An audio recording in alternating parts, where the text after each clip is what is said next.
Okay. વાંચન માટે જરૂરી છે કાનું, રસ્વ દીર્ઘ, રસ્વ દીર્ઘ, એક માત્ર, બે માત્ર. ઓકે, આટલું આપણે વાત આવડી જાય તમને લાગે? ઓકે. ઓકે. ના નામનો વ્યક્તિ. કયા નામનો વ્યક્તિ? ના ના ના લગ્ન થયા નથી. એ અત્યારે કેવો છે? મોઢો. ઓટો આ કેવો ન છે? ઓટો કેવો ન છે ભૈયા?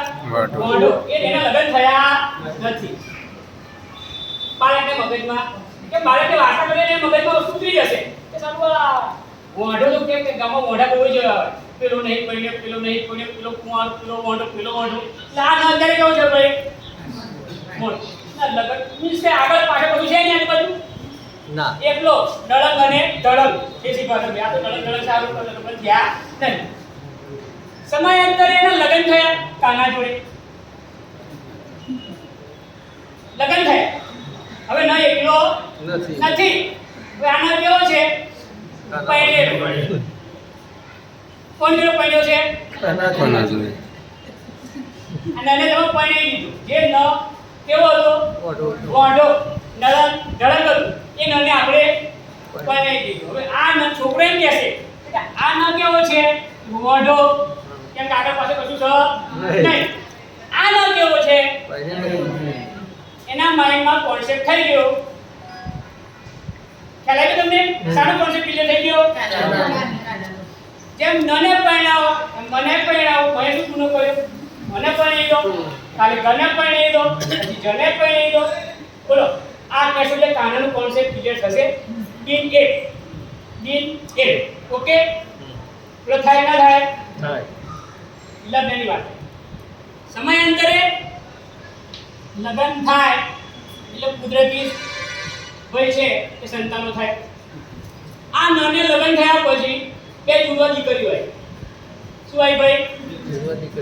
એકનું નામ રસવઈ, એકનું નામ કોન્સેપ્ટ ક્લિયર? આ એ રસવઈ અને આ દીકરી. રસવઈ સ્ત્રી પાત્ર. જેમાં રસવઈ એટલે શું થઈ ગયું? સ્ત્રી પાત્ર થયું ભાઈ. એટલે દીકરીઓ જન્મી ભાઈ. એક દીકરીનું નામ રસવઈ, બીજી દીકરી દીર્ઘઈ. દીકરી કેવી હોય? તો મા બાપને છાયો પૂરો. બરોબર? આ છાયો પૂરો જો આ બાપની છાયો પડી ભાઈ, રસવઈ પડી, દીર્ઘઈ પડી. Concept clear? ડે 2. બોલો વાત સાચી ખોટી ભાઈ? બોલો તમે કહો આ બાળક શીખે ના શીખે? ભાઈ હા શીખે. ભાઈ 2 વર્ષ થયા, ફરી પ્રેગ્નન્સી ગઈ, ફરી કઈ જુદા છોકરા થયા. એક તો નામ રસ્વ ઉ, બીજો દીર્ઘ ઉ. બે દીકરા જુદા આયા. છોકરાનું કામ બાપાને ટોટિયા ખેંચવાનું, એ ટોટિયા છે હવે. આ કઈ છે? ટોટિયા છે ને ભાઈ. ખેંચવું તો આને છે કે કોન્સેપ્ટ ક્લિયર? રસ્વ ઉ દીકરા આયા બે. બોલો ડે 3 ક્લિયર? ચોથો દિવસ જે છોકરી હતી મોટી થઈ, એક ચોટલી વાળવાની એટલે માથે એક માતર, આ એક ચોટલી, એક માતર.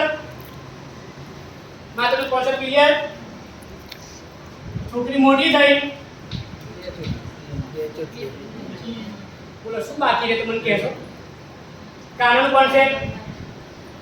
પછી કાનૂન આવવાનો છે. પછી એને ખબર છે કે કાનૂન એક મતલબ કાનૂન બે મતલબ.